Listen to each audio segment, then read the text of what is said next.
para estudarmos juntos um caso clínico de mercúrios solúveis. O paciente tem 25 anos de idade. Ele consultou-se em companhia de sua mãe no ambulatório do curso e relatou uma história de dependência química havia já 7 anos. Dizia que era usuário de maconha e de cocaína. Teve um período de tratamento psiquiátrico em que ele usou antipsicóticos e registrou um aumento de peso de aproximadamente 15 quilos. Dizia que ele estava limpo, isto é, sem usar drogas, havia aproximadamente 7 meses. E a mãe acrescenta que ele já tinha sido internado por overdose algumas vezes. Existia um fato relevante: a mudança da família, os pais e os 2 irmãos mais novos, para uma cidade muito distante. E o paciente ficou sozinho na cidade de origem. Ele às vezes tinha impulso de sair correndo. A mãe acrescentava que sempre tinha sido um filho excelente, um bom aluno, educado, gosta de ficar sozinho, toma muito café e teve um namoro de muitos anos, chegou a ficar noivo. Eu era muito apegado, a gente estava sempre junto. Quando eu me mudei, eu senti a noiva muito distante. Ele é ciumento, dominador, e ela era mais autônoma, e ele mais dependente. Quando bebo cerveja, bebo demais. Diagnóstico diferencial com petróleo. Sério, introvertido.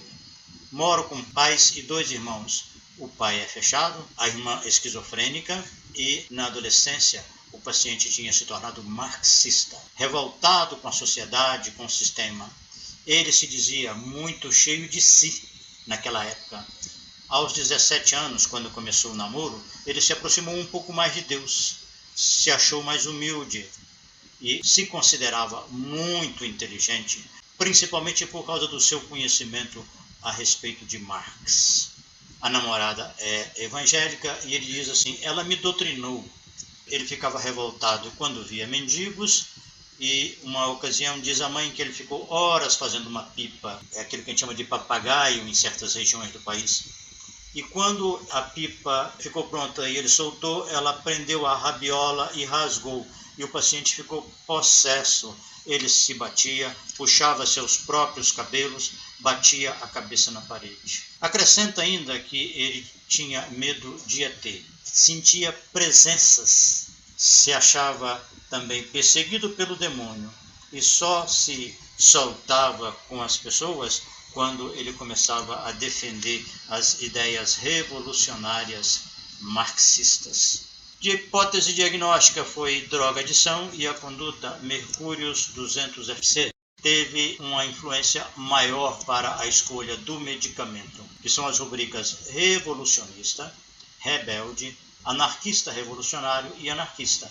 Isso aqui juntando num único sintoma para efeito de repertorização. E o restante está aí que vocês podem conferir com a anamnese. A seleção aponta para mercúrios, em primeiro lugar, cáustico, lácteos, arsênico, argento nítrico, entre outros. Observem que mercúrios tem aqui um conjunto grande de efeitos que ele cobre, mas também isso acontece com lácteos e com arsênico. A escolha de mercúrios se deve muito realmente ao peso da característica revolucionário, rebelde, porque vocês viram que é um efeito patogenésico que mereceu um destaque no estudo da matéria médica. Vamos ver agora a evolução do caso clínico. Eu encontrei casualmente com a mãe 20 dias depois da consulta e ela me disse que o paciente havia fugido, mas voltado depois de 12 horas, o que não era comum, porque ele ficava mais tempo. Na consulta, 35 dias depois desse encontro casual, havia um relato que ele tinha melhorado muito, com uma piora nos últimos 8 dias. Trocou som e óculos por cocaína. Isso ela está se referindo ao dia que ele fugiu, na primeira ocasião que eu me encontrei com ela. Ele continuava dizendo que tinha a sensação de ser perseguido por ladrão e que o ladrão queria matá-lo, o que representa uma melhora, porque ele trocou o demônio pelo ladrão. A recuperação foi muito mais rápida dessa vez, apesar de ele ter fugido, ter vendido coisas para comprar drogas, mas ele considerava que a recaída foi passageira. Ele voltou a suar depois do uso da droga. Vocês vão ver na anamnese que existia esse relato desse suor. mais ativo, sem sonolência, sem tremores, mais feliz, mais disposto fisicamente, era a observação após o uso de mercúrios. A recaída durou 7 dias, antes durava aproximadamente 3 meses. E ele começou a fazer uma elaboração dizendo que ele achava que tinha fracassado de personalidade por causa do seu egoísmo, por ter deixado mãe e família para trás. Isso lhe trazia um sentimento de culpa. Ele não deveria ter feito isso. Conduta: repetir dose única de mercúrios 200 FC. Ele volta 40 dias depois da consulta anterior. As crises de fissura, aquele desejo compulsivo de usar a droga, praticamente desapareceram. Frustrado porque pais não me deixaram ir ao daime. Ele se sente em paz quando vai ao daime, quando usa o daime. E esse é um conflito dele com os pais, especialmente com a mãe, porque ela é contra, ela acha que ele piora quando usa o daime. Com a homeopatia, o paciente diz que diminuiu demais a impulsividade dele. Ainda sinto perda da noiva, sinto saudade. E vocês vão ver que saudade é um efeito patogenético que não foi mencionado no estudo da matéria médica, mas que tem a sua relevância, porque no polo positivo da sua associação com as pessoas ou com os lugares, uma das características mais evidentes que ele apresenta é a saudade. Incomodado com a injustiça que aparece nos filmes.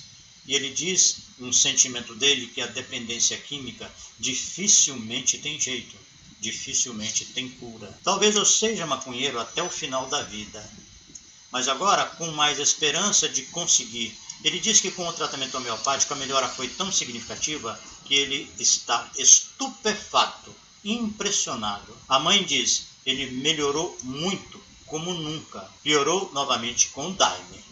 A conduta, mercúrios 1000 FC, dose única. Regressa 110 dias depois. 6 meses sem usar a droga.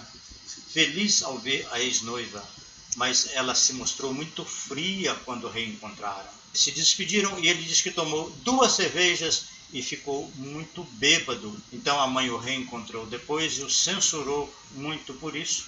E ele também ficou se sentindo culpado por essa situação. Ele fez uma elaboração muito interessante. Ele diz que percebeu que a dor por ter usado droga foi maior do que terminar com a noiva. Eu considerei isso muito significativo e um prenúncio de bom resultado mesmo, porque ele trouxe o problema para si. O que importa não foi a ruptura com a noiva, mas a atitude dele de ter se enveredado pelo caminho das drogas. Então eu considerei que o prognóstico dele estava melhor agora com esse insight, com essa percepção. É isso, meus amigos, terminamos aqui o estudo de mercúrios solúveis. Quem tiver disponibilidade e interesse, veja o caso clínico com mais detalhes, o PowerPoint completo do caso clínico e da matéria médica, e o estudo, tanto do dicionário como arquivo do Word, com a matéria médica, em que eu vou grifando os itens que eu considerei mais relevantes. Muito obrigado, um abraço, continuaremos o estudo de Veratrum Album no próximo vídeo.